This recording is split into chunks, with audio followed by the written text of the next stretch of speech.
के प्रथम वर्ष हिंदी साहित्य के विद्यार्थियों, जायसी के पद्मावत से जो अंश लिए गए हैं उसमें आपके पाठ्यक्रम में है नागमती संदेश खंड,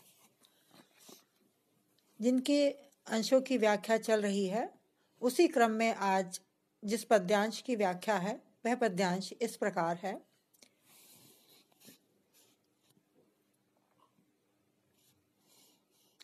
हो ध्रुव अचल सुदाहिन लावा, फिरी सुमेर चित उर गढ़ आवा। देखें तोरे मंदिल घमोई, माता तोरी आंधरी भेरोई। जस सर वन बिनु अंधी अंधा, तस ररि मुई सुई तो ही चित बंधा। कहे सी मरो अब कांवरी रेई, सरवन नाही पानी को देई। गई प्यास लागी ते ही साथा, पानी दी है दशरथ के हाथा। पानी न पिए आगी पे चाहा, तो ही असपूत जरम असलाहा।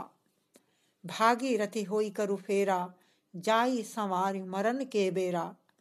तू सपूत मनि ताकर, अस पर देश तले ही। अब ताई मुई होए ही मुरई, मुयहु जाई गति देही।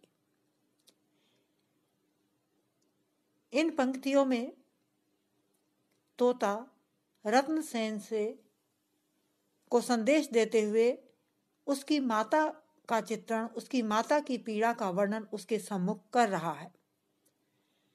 नागमती का संदेश वो दे चुका है, अब है उसकी माता का संदेश, माता की पीड़ा का वर्णन करते हुए रत्नसेन से कहता है, हो ध्रुव अचल सुदाहिन लावा।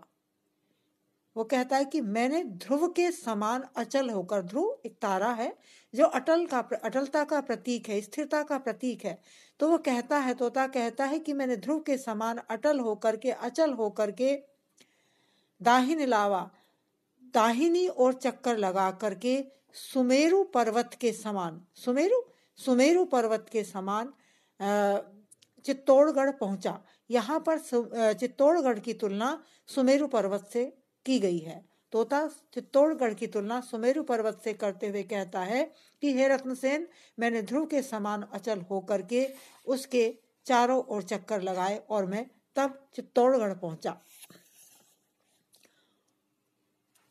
देखें तोरे मंदिल घमोई, और वहां मंदिर महल, मैंने तेरे महलों को देखा जहां पर घमोई बहुत घनी कटीली झाड़ियां या कटीले पेड़ उगाए हैं। मैंने ऐसे तेरे मंदिर को, तेरे महल को मैंने देखा।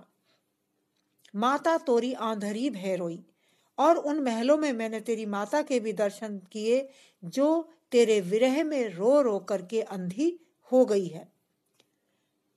जस सर वन बिनु अंधी अंधा, तेरी माता की स्थिति ठीक उसी प्रकार से हो गई है जिस प्रकार से श्रवण के बिना उसके अंधे माता पिता की स्थिति हो गई थी। तो उसी प्रकार से तेरी माता की भी रो रो करके बुरी स्थिति हो गई है। तसररी सुई तो ही चित बंधा, उसकी स्थिति श्रवण के माता पिता की तरह हो गई है, उसका मन तेरे अंदर ही बंधा हुआ है। कहने का अभिप्राय है कि वह अपने मन के अंदर तेरे लौट आने की आशा को अभी भी बांधे हुए है, अर्थात उसे उम्मीद है कि तुम लौटकर उसके पास जाओगे। कह सी मरो अब कांवरी रही, उसने मुझसे कहा, कह सी कहा, मरो अब कांवरी रही, उसने मुझसे कहा कि अब मैं अपने कुंवर के बिना, अर्थात रत्नसेन अपने पुत्र के बिना रो रो कर यूं ही मर जाऊंगी। श्रवण ना ही पानी कोई दे, क्योंकि श्रवण के समान मेरा पुत्र मेरे पास नहीं है, वो मुझसे दूर चला गया है। वृद्धावस्था में अब मुझे कोई पानी देने वाला भी नहीं है। ऐसा उसने रो रो कर मुझसे कहा है। गई प्यास लागी ते ही साया साथा, पानी दिहे दशरथ के हाथा।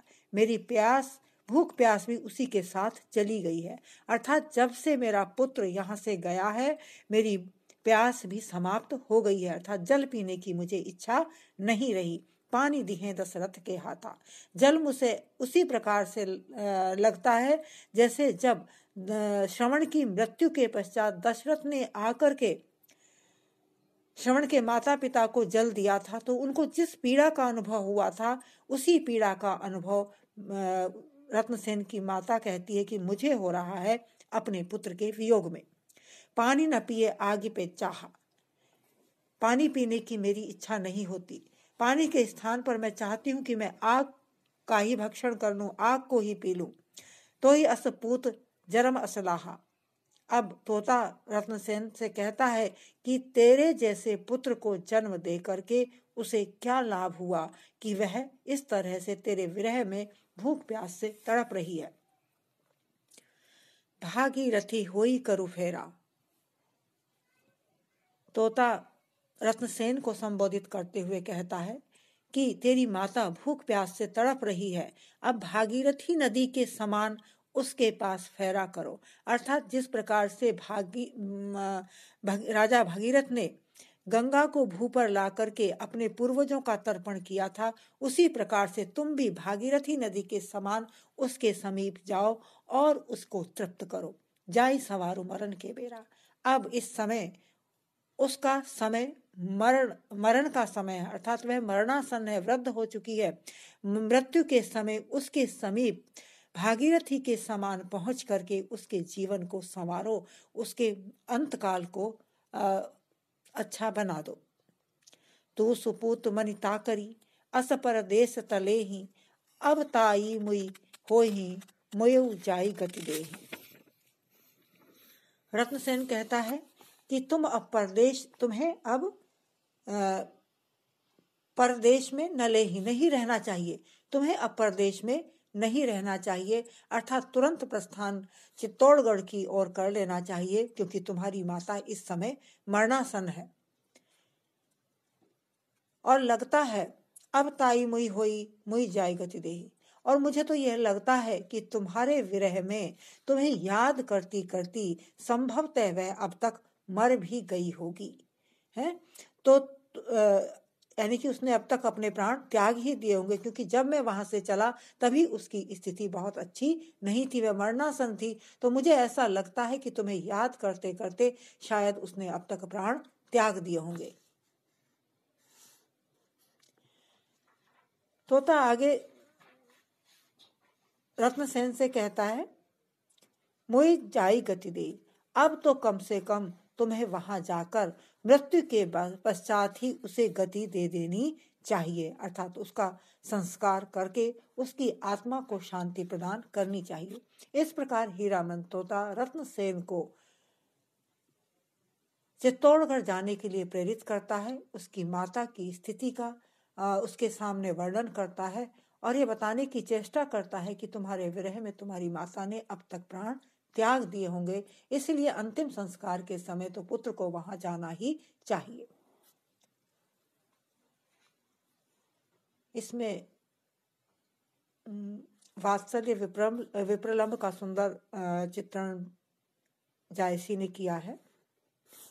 इसके साथ ही साथ इस में दोहा और चौपाई छंद का तो प्रयोग हुआ ही है, क्योंकि वो तो संपूर्ण पद्मावत का ही छंद है ये।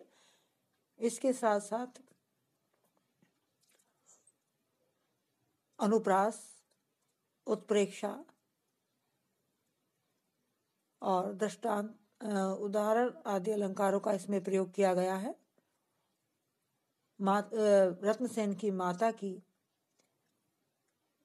वियोगावस्था का इसमें चित्रण है, इस कारण इसमें वात्सल्य विप्रलंब के दर्शन होते हैं। अनुप्रास अलंकार का की छटा भी यहाँ पर दर्शनीय है। अवधी भाषा का इसमें प्रयोग किया गया है।